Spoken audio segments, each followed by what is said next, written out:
Assalamu alaikum, I'm Aisha and you're watching SAMAA News. Here are today's headlines.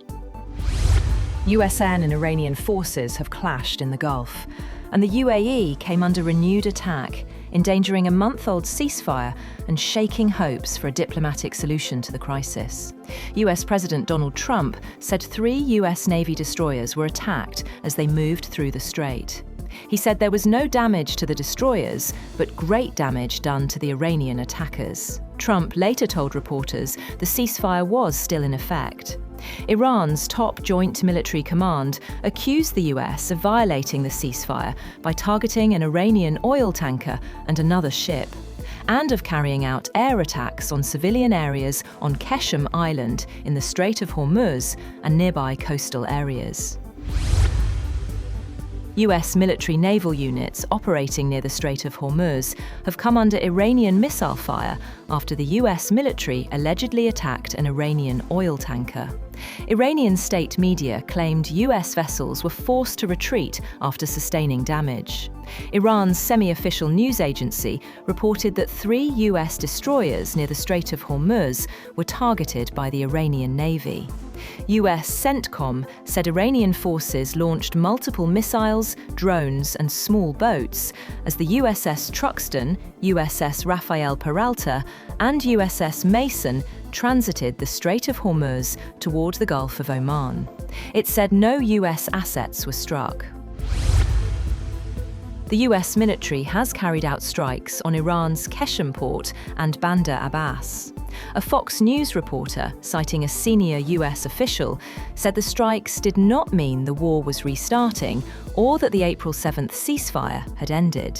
The Fars news agency said residents heard multiple blasts near Bandar Abbas, though the exact source and location remained unclear.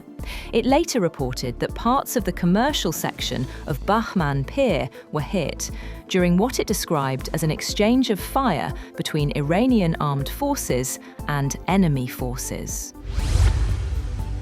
Meanwhile, the United States and Iran are reportedly inching closer to a temporary agreement aimed at halting the war and easing tensions in the Strait of Hormuz. The emerging plan focuses on a short-term memorandum rather than a full peace deal, with key disputes over Iran's nuclear program still unresolved.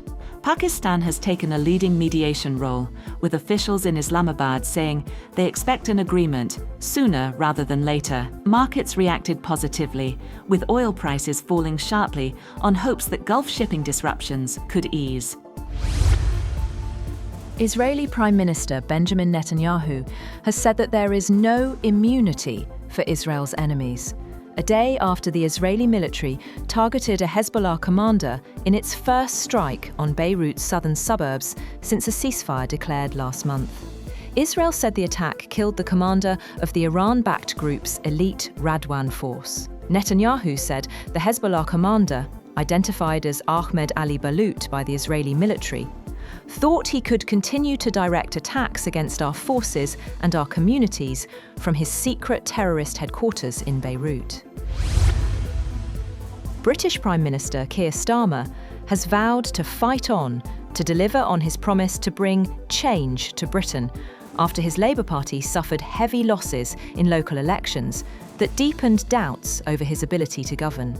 Just under 2 years after winning a landslide national election, Starmer saw voters punish his Labour government, dealing it a blow in some of its traditional strongholds in former industrial regions in central and northern England.